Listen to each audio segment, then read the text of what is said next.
Hello everybody. So it has been a while since I had done a mad green video. In fact, these videos haven't been done since April. We had an enormous bounce back in the market today all of a sudden. And all of this is telling you that this is mostly a denominator story.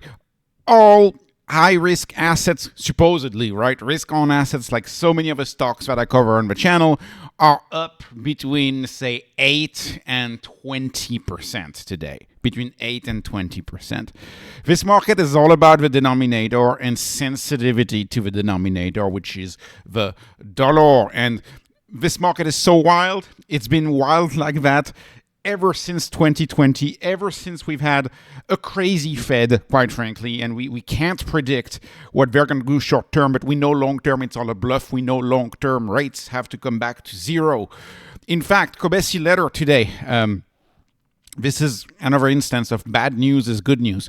If you look at the unemployment of kids with 4-year college degrees, now it's reaching 25% of the total unemployment, higher than 2008, double since 2008. The job market is not doing well at all. And you don't need to have the Bureau of Labor Statistics data to know that. The market seems to be coming back to its senses, now projecting that the Fed will cut rates. You know, they don't have a choice but to cut rate. It's all a bluff. The rates have to come back to zero inevitably. We're only betting as to how quickly we're going to get back to zero. Is it going to take a few more years, or is it going to take just 1 year? That's kind of the bet, right? In my view, I don't trust this Fed whatsoever. So in my view, we're going to get good news in 2026. In May 26 is when we get all of the good news. That's what I've been saying. But the market now seems to believe that we're getting 83% chance of a 25 basis point cut. CME Fed Watchful even believes 85%. It's actually the same data. It's just that there's 2%, and that's new. There's 2% on Poly Market who now believe we have a 50 basis points cut. And sure enough, if you look at the state of the job market, a 50 basis point cut would be warranted in my view. It would be more than warranted. But anyways, this market is crazy. The Fed is bluffing, trying to make them believe that they can hold the rates this high. They can't. We all know they can't. But anyways, of course, the NASDAQ is up 2.7% today. It's mad green for growth. All of the stocks that we care about a lot on this channel are mad green, including Google, 6.5%. Tesla, 7%, up 7% Tesla today.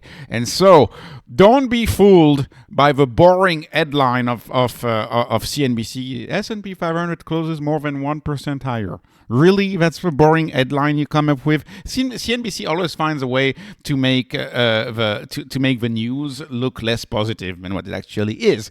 Because I would have said, outstanding Google up 6% today. I would have said NASDAQ bounces back, NASDAQ rips. This would have been my headline, right?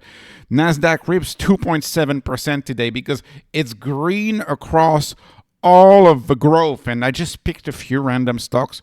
Go through the list of your portfolio. I'm sure everything's up, but it's amazing. Yeah, we're happy. I mean, so much pain last week. Now we're happy. So NBIS up 10%. Cypher mining. I was looking at that one. Unfortunately, it seems like it slipped away. It's now up 18%.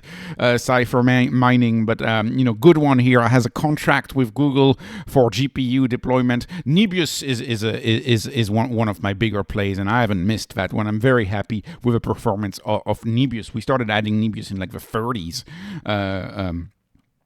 Me and my Patreon and talking about that. So we're happy about NBIS.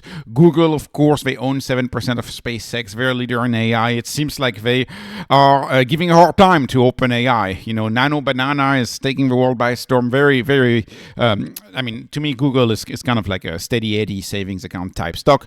NVIDIA not bouncing back as hard as it should. NVIDIA, with the earnings that it had, like NVIDIA should be up 10% today. With the earnings, with the Q3 that it posted, last week, and that earnings call was stellar, and it hasn't really recovered just yet. But if you look also at the next in line miners, CleanSpark and Riot, I would call them the next in line miners to do the transition from mining Bitcoin to GPUs and renting GPUs and bare metals. These two, Riot and CleanSpark, to me they are next in line. The market getting all of a sudden rediscovering CleanSpark. All of a sudden, I guess we're up 18%. Like that makes sense. How it makes absolutely no sense. Like 18% in a day. Nothing has changed for CleanSpark. The opportunity for CleanSpark has not changed in the past 3 months. Neither has it for Riot. Neither has it for any of these stocks. All of these movements that you see in the stock price of these companies has nothing to do with the underlying performance of the companies. It has everything to do with crazy Mr. Market responding to silly liquidity flows and silly liquidity concerns that are based on the madness of the Fed and them trying to continue their bluff that we are not going to infinity, we are not going to inflate fiat to infinity. No, we will inflate fiat to infinity because the governments of the world have decided to not sacrifice 2 generations of humans in order to pay back the debt. They've decided to sacrifice the currency, because if we want to save the currency, not only your children's life needs to be ruined, but your children's life also needs to be ruined. That's the only way we would pay back the debt. Governments have decided overwhelmingly to not do that, so they will sacrifice the currency. We don't want a 1930s Great Depression squared. This is not what we want. So the currency will drown. That's why we've had such a crazy market in the 2020s. Remember in April we had the largest intraday crash. You may remember Liberation Day. We had the largest intraday crash in the history of the stock market. Right? And how many big crashes have we had in the 2020s because of the denominator? We've had so many. The 2020s are an awful decade to invest in. Don't get shaken out in the 2020s. Monetary printing will resume. The key is to not get shaken out, not get shaken out in the 2020s, like so many, unfortunately, have been shaken out in crypto. Don't get shaken out. Don't do leverage. Go easy on the options. That's the key. Don't get shaken out, and the money printing will resume, and Matt Green will be a lot. There will be a lot of days that are Matt Green as soon as we get Mr. Dove in the chair seat, as soon as we get someone who's realistic and who's telling us the truth, which is there's no bluffing anymore. It's not possible to save the dollar. It is not possible. Anyways, Bitcoin bounces back. Bitcoin bounces back today. We were 80, we're not 89. 80 to 89. So and of course for weekend didn't really count for Bitcoin. It was a boring weekend. But of course yesterday night and today we're good 89. The technical chartists will tell you it needs to get back to 91, whatever. I'm happy with 89. To me, over a long term we are bouncing back up. To tell you this drop in cryptocurrency can only be explained by something going on with Denominator, something going on with the liquidity, because it's bullish as ever. Like everything is bullish as ever in crypto. It is literally bullish as ever. We get news after news. The Clarity Act coming up. That's a big news. The U.S. seizing all of this, quote unquote pig butchering scam money from Cambodia, growing the reserve. That's a big news. There's so much big news going on. Regulation coming up. Coinbase CEO is in the Senate like every other day now. And just a random thing, but I want to post just this random tweet. Like, this is the son of a president of the United States, and he's just bragging about his company, American Bitcoin, and he's just like walking through a data center with a bunch of miners in it, and he's happy and he's bragging. So it's like, this is the son of a president of the United States. Like, the United States is pro-Bitcoin. It's crazy. We've never had so many bullish catalysts. Never. And it's dropping. Why is it dropping? It's dropping because of the liquidity. It's dropping because of the liquidity. If you look at strategy today, strategy performing Slightly lower than Bitcoin, but in line. We'll take it. In line, we'll take it. This morning strategy was dropping much more than Bitcoin. Today we're in line. Technically, we should have been 8% on strategy versus Bitcoin 5%. But what that means is that we might have a day where Bitcoin is flat and where strategy is up 3 or 4%, right? So MNAV kind of recovered a little bit today compared to where it was this morning. What is more important for strategy, what we need to watch for strategy, is stretch. Stretch is what we need to watch for strategy. It is the key to growing the Bitcoin bag going forward. That's why I didn't do any ATM on the preferreds this week because they were too weak. But it's the key to grow the bag going forward. We hit 97.59. The Fed is going to help us get back to 100. The liquidity coming back is going to help us get back to 100. When we are at 100, hopefully we stay there for more than a week. And then we get to see the full power of the stretch strategy of the Bitcoin back credit. We get to see that full power at strategy. Hopefully that's what's going to happen. And I'm confident this is what it will happen. And lastly, to show you how this market makes absolutely no sense, it's like it groups stocks. You know, oh, the market is bad, let's buy Walmart. The market is good, let's sell Walmart and let's buy growth. That's essentially how this works. But under the hood, nothing has changed for these companies. HIMS is finally getting some love after an outstanding Q3, much better than we all expected. After great execution, after the launch of labs, HIMS is finally getting some love.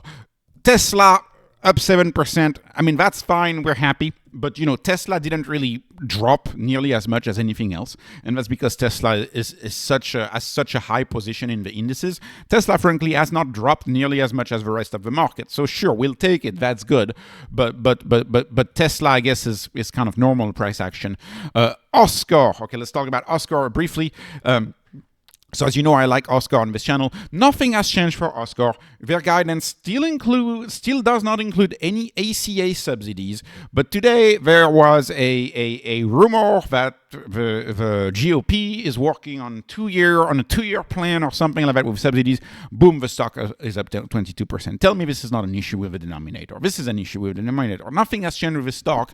It just bounces up and down and up and down. And Sofi is the same thing, getting some love. If you own a growth stock, if you own any type of stock that I cover on this channel on a regular basis, the odds are you're mad green today. The odds are your portfolio is mad green today. And I mean, we rejoice, but you know, if we had a sane denominator, if we had money supply, you know, directed by code or directed by AI, or actually directed by the Fed, but with a 0% interest rate because there's no other way, and we have a Fed who stops bluffing, then we would have a much more stable market. Unfortunately, we don't have that, and we need to look at the odds of rate cuts, which react to geriatric utterances of a committee at the Fed. That's kind of the market we're in. That's why the 2020s have been such a tough decade.